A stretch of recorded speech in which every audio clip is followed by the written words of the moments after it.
देख रहे हैं न्यूज फॉर नेशन और मैं हूं प्रियदर्शन।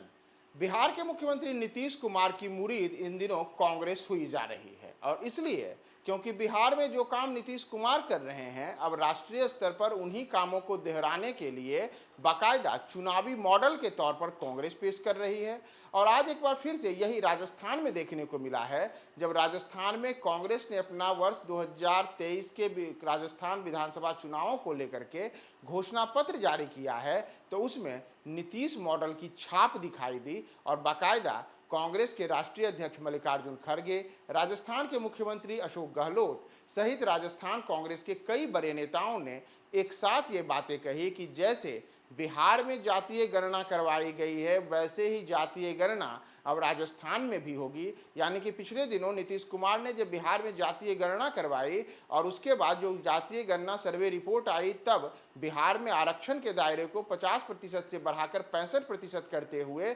एससी के लिए 20%, एसटी के लिए 2% और ओबीसी कैटेगरी वालों के लिए 43% का आरक्षण नए सिरे से निर्धारित किया गया है। तो कुछ उसी दिशा में अब चुनावी राज्य राजस्थान में कांग्रेस नीतीश कुमार का मॉडल अपना रही है और आज अपने घोषणा पत्र में कांग्रेस ने कहा है कि बिहार की तरह ही अब राजस्थान में भी नए सिरे से जातीय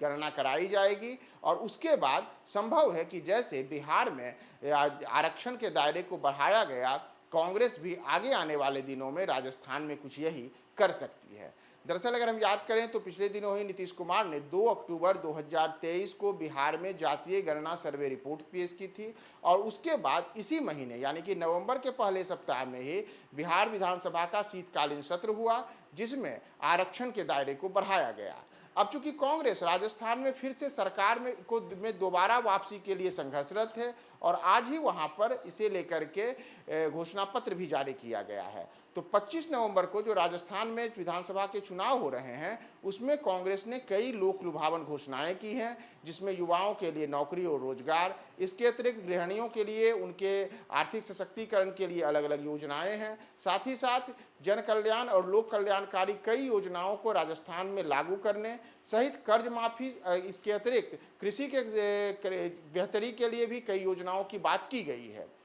लेकिन इन सबसे अलग जिस बात पर कांग्रेस का आज सबसे ज़्यादा जोर रहा है वह रहा है कि हम राजस्थान में जातीय गणना कराएंगे। यानी कि नीतीश कुमार ने जो जातीय गणना करा करके बिहार में एक अलग किस्म की राजनीति की शुरुआत की है, अब कम से कम कांग्रेस भी यह मान रही है कि चुनावी राज्यों में अगर कांग्रेस यही फार्मूला अपनाती है तो उसे इसका लाभ होगा। अब देखना यह महत्वपूर्ण होगा कि नीतीश कुमार की मुरीद बन चुकी कांग्रेस ने राजस्थान में जातीय गणना कराने की घोषणा अपने घोषणा पत्र में जो आज शामिल करके किया है, इसका क्या असर विधानसभा के चुनाव पर पड़ता है। 3 दिसंबर को क्या नीतीश का बिहार मॉडल राजस्थान में कांग्रेस के लिए काम आएगा? चुनाव परिणाम 3 दिसंबर को है। हम आपको बताएंगे कि नीतीश का मॉडल वहां चला या फिर नहीं चला।